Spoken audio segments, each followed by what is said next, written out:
Hello, my name's Cameron Asgarzadigan and you're watching another episode of Cam's Camera Talk. Now you may have noticed since my last video that the beard has officially gone. People have been saying to me, "Oh Cameron, shaving that beard has taken 20 years off of you." I'm like, I'm only fucking 22. Do I look like a baby? Do I look like a fetus? What are you trying to get at? Anyway, you're not here to hear about my baby face. You're here to hear about the man from U.N.C.L.E. Here it is.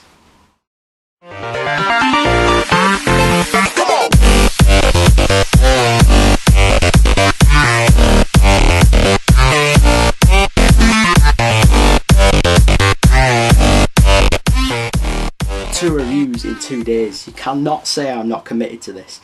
Holy shit, this is a sexy cast. You've got Alicia Vikander. I don't know if I'm pronouncing that right. I apologise if I'm not. I don't know why I just apologise. It's not like a Hollywood actress is going to be watching a review from some guy from the north of England.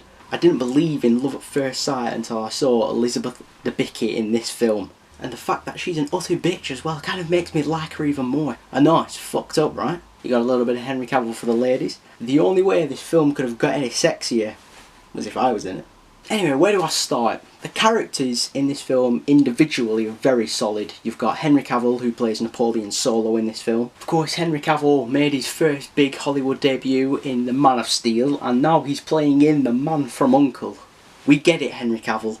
You're a male. It's a great performance by him. I mean, he's very funny, he's very likeable, he's got the charm and the charisma, and you're really rooting for him. Alicia Vikander plays Gabby in this film, and she's really good. She was in Ex Machina, and she was really good in that as well. It's another solid performance, and considering this is early on in her career, I mean, it's going to do wonders.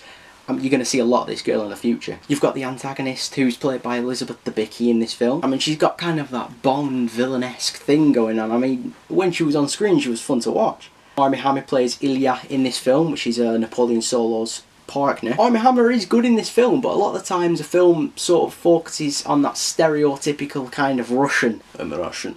I am angry. But I will give this film a pass on stereotypes considering the film that it actually is. I mean, it's about ending the world. Or at least I think it is. That is a problem in this film. I mean, the villains, they're not really explored well. I'm pretty sure at no point in this film the motivation is actually spoke of for why the bad guys are actually doing what they're doing. It just seems like they're doing what they're doing because this film needs to have an antagonist. And as a viewer, I was slightly confused at some points because I just didn't know what they were angling at. I didn't know what they wanted.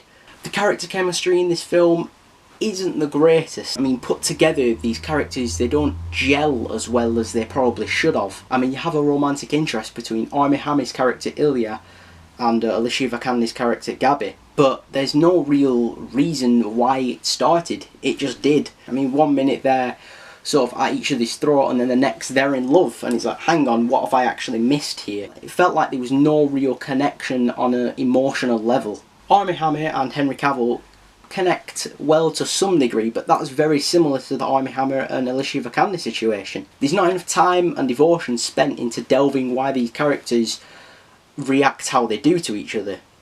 I mean, it's pretty simple. They start off as enemies and become friends, and it seems like in between that, I mean, it all feels a little bit rushed.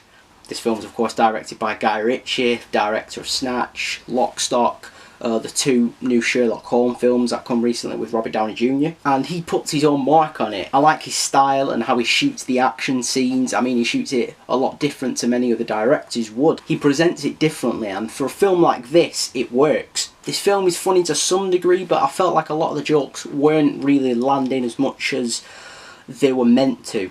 I found more humour in the subtle things than the things which were meant to be straight up funny. However, this film suffers from what I like to call the Amazing Spider-Man 2 syndrome. The Amazing Spider-Man 2 syndrome is that we got way too much in the trailers. I mean, for Comic-Con they released like a 6-minute trailer which I really shouldn't have watched because it gave me too much insight. I mean, the first half an hour of the film I felt like I'd already watched just because it had been covered so quickly in the trailers. I mean, it wasn't really until towards the very end where I felt like I was seeing something new that I hadn't seen before. For those of you who don't know, this film is actually based on an old TV series that ran in the 1960s. And I can't think of any other examples of an old dramatic series being turned into a comedy action film.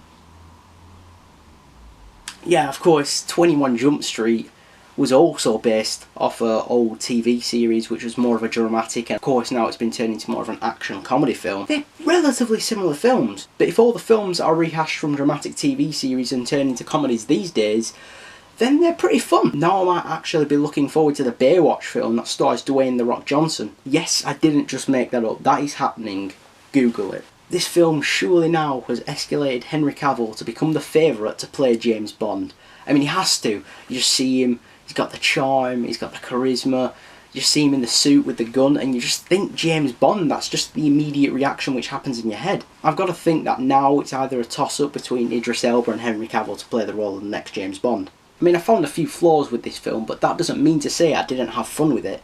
I mean, it is a fun action film, that's what it is. So that being said, I am going to give The Man from U.N.C.L.E. a 7 out of 10. Anyway, if you have enjoyed what I've brought for you today, feel free to like, comment and subscribe. Also feel free to follow me on Twitter. I forgot to mention this, I have a Twitter account which I'm now trying to push. It's @CamsCameraTalk. I'll put a link in the description below. Anyway, thank you very much and I'll see you later. The acting in this film is really solid. You've got Joel Edgerton looking like a skinny David Brent, who just is really solid in all of his roles, and this is yet another one which he just knocks out